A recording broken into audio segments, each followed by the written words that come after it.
Hello, ladies and gentlemen. We got a data that Delhi is one of the cleanest and greenest city to live in, and it has been ranked as one of the safest city in the whole world. So let's see the data as why I'm confirming that. So सबसे पहले हम ये report देखते हैं कल की air quality index की, air pollution की। तो जो हमारा AQI है वो 242 है आज का, जो कि अगर हम देखें एज अ स्केल पे, तो 0 to 50 गुड होता है, 50 to 100 moderate, 100 to 150 poor, 150 to 200 unhealthy, 200 to 300 severe, और 300 to 300 से अब जो होता है हजारियस होता है। तो हम आज जो है स्टैंड कर रहे हैं 242 पे। अगर हम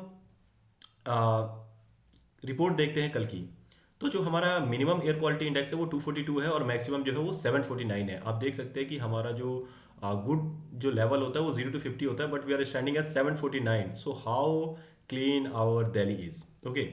इसके अलावा कुछ अपने दिल्ली के कुछ जगह है, जैसे कि एरो सिटी है, उसका AQI 238, Anand Lok 261, Anand Vihar 248, Ashok Vihar phase 3 245, civil line 231, defence colony, Delhi cantt 236, okay, Dwarka 239, okay, Ghazipur 241, GTB Nagar 270।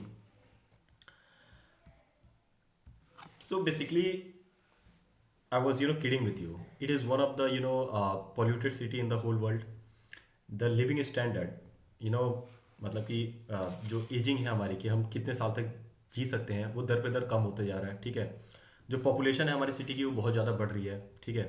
और इससे बहुत सारे कॉम्प्लिकेशंस होते हैं, जैसे कि आपको लंग डिजीज़ होगा, आपको हार्ट डिजीज़ होगा, आपको न्यूरोलॉजिकल डिजेनरेटिव प्रॉब्लम्स होंगी, आपको क्रॉनिक प्रॉब्लम्स होंगे, जैसे अस्थमा है, ब्रोंकाइटिस है। ठीक है। किसी को सांस लेने की पल्मोनरी डिजीजेस होंगे। ठीक है। और ये पार्टिकल्स जो है फीटल ग्रोथ को भी रोकेंगे, जो बच्चे अभी जन्म लेंगे। ठीक है। उन पे भी बहुत ज़्यादा अफेक्ट होगा। तो इसके लिए गवर्नमेंट क्या काम कर रही है, पहले इससे पहले हम ये जानते हैं कि इन सब चीज़ों से हमारे हेल्थ पे क्या इफेक्ट होती है। ठीक है। उसके बाद जानेंगे कि गवर्नमेंट क्या इनिशिएटिव ले रही है। उसके बाद हम देखेंगे कि हम as a citizen, because we have to start something from scratch. We can not as a young generation, I always say that as a young generation it is our prerogative or our right to start something, and if you start something then something will happen. So पहले हम जानते हैं कि इससे क्या problem होगी, then we will see the actions of the government, and then we will see what actions as a youth we can take to mitigate this kind of problem. Okay.